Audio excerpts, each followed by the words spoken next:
میں کہتا ہوں کہ ساری صاحب بندی سیکھنا تو دور کی بات ہے.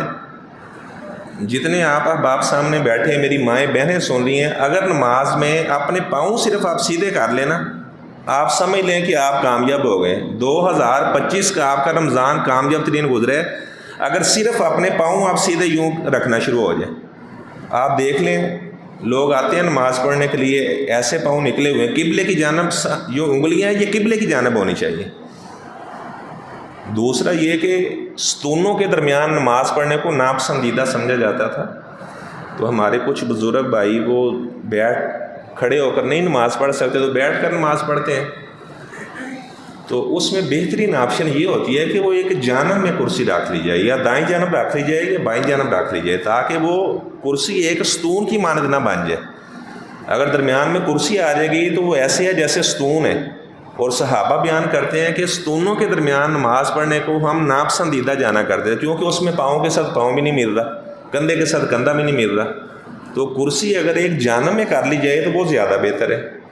اور دوسرا میں نے بتایا تھا کہ اپنے وجود کے مطابق جسم جتنا بندے کا وجود ہے اس کے مطابق اپنے پاؤں کھولنا. اب بعض بالکل کمزور ہوتے ہیں، اتنا زیادہ جسم بھی نہیں ہے لیکن پاؤں اتنے اپنے وجود سے زیادہ کھولے ہوتے ہیں، تو یہ طریقہ درست نہیں ہے.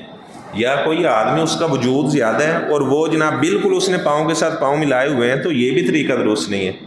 جتنا انسان کا وجود ہے اس کے مطابق وہ اپنے پاؤں کھولے، اور وہ کیا کرے کہ اپنے پاؤں کو سیدھا رکھنا ہے. اس نے اگر پاؤں کے ساتھ پاؤں ملانا ہے، آپ نے فرمایا کہ پاؤں کے ساتھ پاؤں ملاؤ، دلوں میں محبت پیدا ہوگی.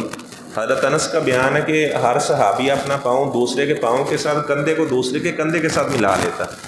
تو پاؤں کو ایڑی کی جانب سے ملایا جائے گا.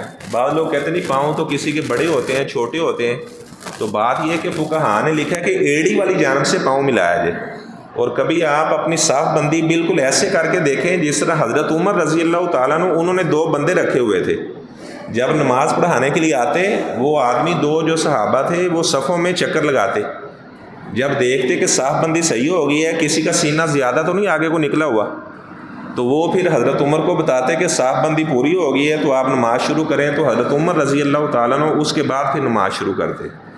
تو انشاءاللہ امید ہے کہ آپ ان دونوں باتوں پر ضرور عمل پیرا ہوں گے.